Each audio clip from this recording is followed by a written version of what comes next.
The journey into space has never been safe. This is a truth that no engineer, no astronaut, and no historian can deny. Even after Neil Armstrong set foot on the moon in 1969, humanity's greatest technological triumph at the time, the reality remained unchanged. A fragile human body was still locked inside a metal capsule, entirely dependent on bolts, wires, seals, and valves to survive the hostile void above our world. And space never forgives mistakes. The lost prestige of the Soviet Union. By 1970, the United States had captured the world's attention. Apollo 11 had succeeded. Armstrong's giant leap for mankind echoed across the globe.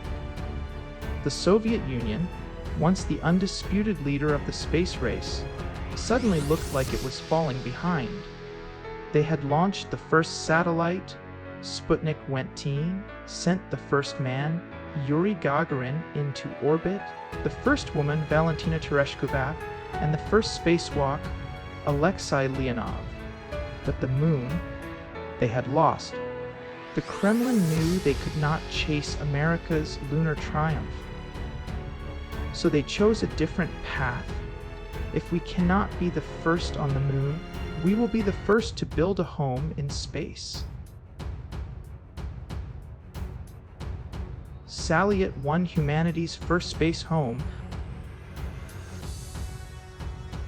On April 19, 1971, the Soviet Union launched Salyut 1, the world's very first space station.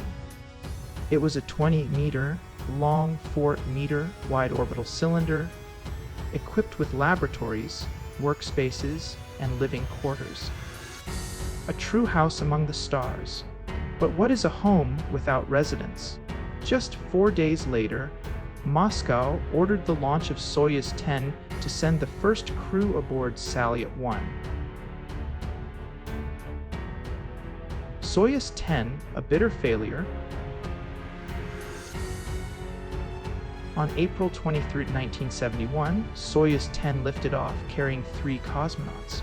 Their mission: dock with Salyut 1 and begin living in orbit. The spacecraft approached the station. Engineers on the ground watched every number, every vibration. But then came disaster. The docking mechanism jammed. For 5 excruciating hours, the crew struggled, sweat dripping down their faces inside their helmets. Radio transmissions grew tense. The system won't lock. We can't connect. Finally, Mission Control made the only safe choice: abort. Soyuz 10 undocked and returned to Earth. The crew was alive, but the dream of inhabiting Salyut was left unfulfilled. Soyuz 11 glory and tragedy. The Soviets refused to accept defeat.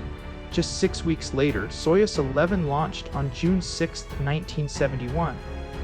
The crew consisted of Georgy Dobrovolsky, mission commander, on his first flight; Vladislav Volkov, experienced cosmonaut from Soyuz 7; Viktor Patsayev, engineer, also on his first mission. This time, the docking succeeded. The 3 men floated into Salyut 1 and became the first humans in history to live aboard a space station. For 22 days, they conducted experiments, observed Earth, studied the effects of zero gravity on the human body, and even sang and laughed together. The Soviet Union celebrated they had done what America had not: placed humans in orbit for long-term habitation. But the greatest danger of all awaited them: the journey home. Death in silence.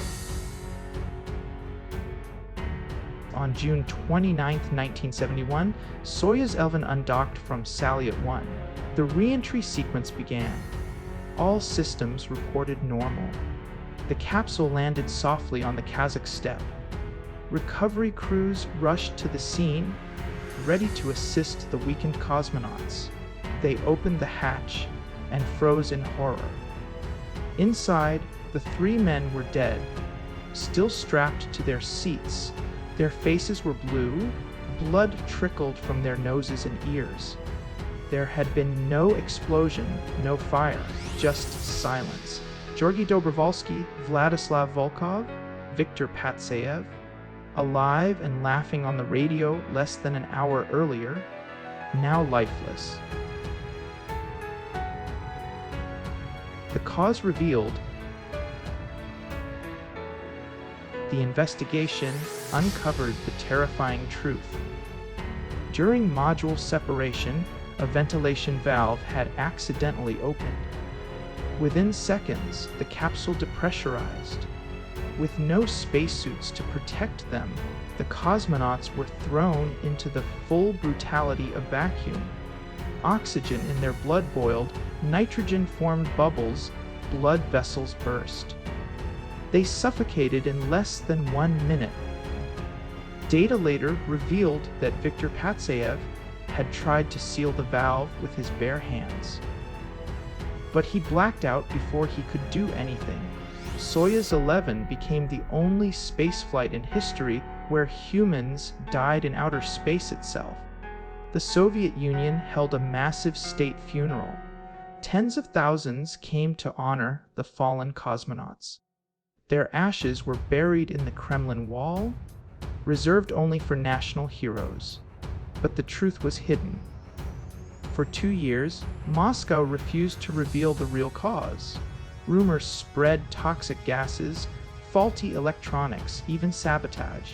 Only later did the world learn that a single valve had killed them all. Soyuz 11 changed spaceflight forever. From then on, astronauts and cosmonauts were required to wear pressure suits during launch and re-entry, no matter how cramped or uncomfortable. The tragedy became a brutal reminder in space: there are no small mistakes. A loose bolt, a piece of foam, a tiny valve, each could be fatal. Below, Soyuz 10 and Soyuz 11 stand as two contrasting chapters in human history, one a failure, the other a triumph followed by tragedy. But through their sacrifice, humanity learned. And when we look up at the night sky, we can remember Dobrovolsky, Volkov, and Patsayev not as victims, but as stars. Stars that burned out too soon, but whose light still guides us on our endless journey into the unknown.